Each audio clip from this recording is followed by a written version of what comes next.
Oke. Oke. Oke.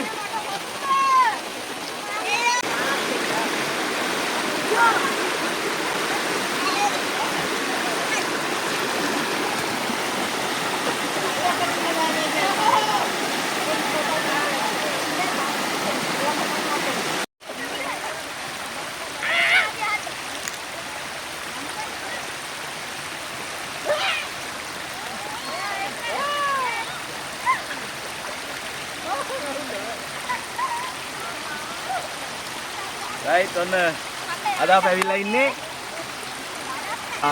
කොහෙද? අඟුරු වැල්ලේ පෙතන්ගොඩ උයන හරිය තමයි ඉන්නේ. මේ හරිය තියෙන මෙන්න මේ කියන මේ මම පේන්නේ වංගෙඩි මෝල් ඇල්ල. නැත්තම් මේ ඕකට නුගුරි පේන මේ ලොකු ගල වංගෙඩියේ මෝල් ගහ විදිහට තමයි සලකන්නේ. ඒ වගේම ටිකක් පොඩ්ඩක් එහෙම අර නානහරිය අපේ සහෝදරිය නානහරියේ තියෙනවා ලොකු වංගෙඩියක් වගේ ලස්සන මේ යටට කොටපු හාරපු වලක් වගේ ප්‍රදේශයක්. ඉතින් ඒ හරිය තමයි මේක ගිල්වන්න පුළුවන් ප්‍රමාණයක් කියන විදිහට තමයි ඒක සඳහන් වෙන්නේ. ඉතින් කොහොම වුණත් ඒ කෙසේ වෙතත් දැන් මේක වර්තමාන වෙද්දී තා ලස්සන දිය ඇල්ලක් විදිහට වංගෙඩි මෝල් ඇල්ල කියන තමයි මේක ප්‍රසිද්ධ වෙලා තියෙන්නේ. ඉතින් මෙම ඇල්ලේ විශේෂත්වයක් තියෙන්නේ මේක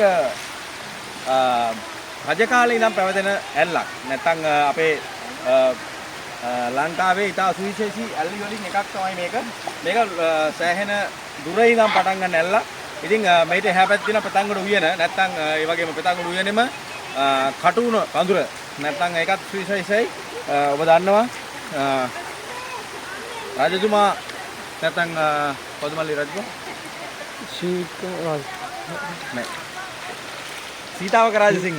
සීතාවක රාජසිංහ රජතුමාගේ උයන හිටලා තියෙන මේ එහා පැත්තේ නැත්තම් කොරවුණ ඇල්ල ට මෙහායින් තමයි මේක තියෙන්නේ. ඉතින් මේ ඇල්ලෙන්ම ඒ ඇල්ලට ගිහිල්ලා මේ ඇල්ලේ වතුර එකතු වෙන්නේ මේ කරවන ඇල්ලට තමයි. ඒ කියන්නේ මේ වංගෙඩි මෝල් ඇල්ලේ වතුර ඒතර මේක නුදුරින් පිරලා තියෙනවා මෙයාගේ නැත්තම් අපි කිව්වොත් මෙම රජතුමාගේ සීතාවක රජතුමාගේ උයනේම කොටස් වශයෙන් තියෙන දැන් නම් වර්තමානයේදී සංවර්ධනය වෙලා රබර් පොල් ඒ වගේ දේවල් තමයි තියෙන්නේ. ඉතින් ලස්සනට පිරලා තියෙනවා මේ මෙහාට එද්දි අපිට පේනවා ලස්සන සුන්දර පරිසරයක් තියෙන්නේ. ඔබටත් පුළුවන් මේ සුන්දරත්වය විඳින්න. ඉතින් මම හැමතැනදීම කියනවා පොඩි තැන් වලට ඇවිල්ලා පොඩි වීඩියෝස් දාලා ඔයාලට එන්න කියලා මේ ලස්සන සුන්දරත්වය විඳින්න. මේ දිගටම තියෙනවා. පවුලත් එක්ක ඇවිල්ලා ලස්සන මෙතන විනෝදෙකින් ඉන්න පුළුවන් තැන. ඉතින් දැන් අපි මේ යන මොන තමයි ඉතින් අර අතන තියෙනවා ඒ ඇල්ල. මෙතන අපල්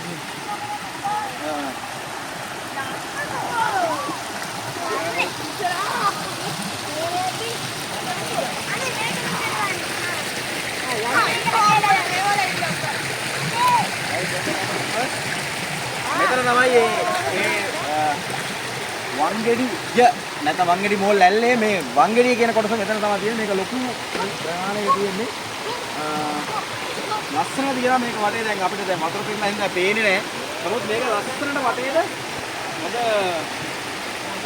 පිරුවක් තියෙනවා. මේක සාමාන්‍යයෙන් අපි මම මෙතෙන් එන 4 වෙනි වතාව විතර. ඉතින් සුන්දර දැනක් දැන් මේකට આવොත් එහෙම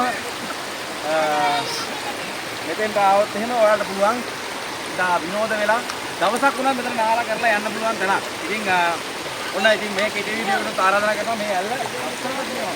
මේ අද දැන් වතුර ප්‍රමාණය අඩුවක් තියෙනවා. නමුත් මීට වඩා වතුර ප්‍රමාණය තියෙන දවස්වල තමයි අපි ආන්න තියෙන්නේ. ඉතින් ලස්සනයි ලස්සන ප්‍රදේශයක්.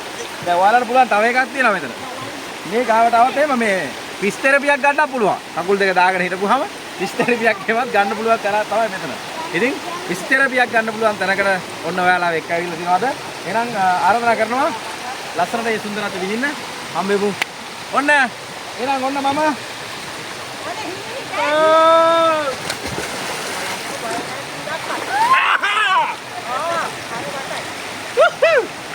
ඉතින් ඔන්න ඉතිරි තැනක් ඊළඟ ආරාධනා කරනවා මේ ඇල්ලේ සුවේ විඳින්න එන්න. මේක තියෙන්නේ අඟුරු වැල්ල ප්‍රදේශය තමයි ඇතුළට එන්න ඕනේ. අඟුරු වැල්ලෙන් නැත්නම් අපි ගියත් එහෙම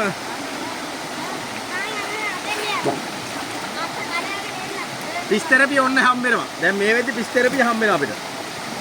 කකුල් දෙක දාගෙන හිටියොත් පිස්තරපිය.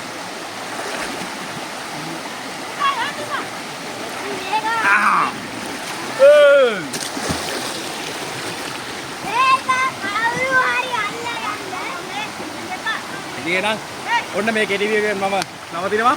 ඉතින් නැවතත් වීඩියෝ එකක් හම්බ වෙන්න බලාපොරොත්තු වෙන්න. අදට නවතිනවා. ජය වේවා.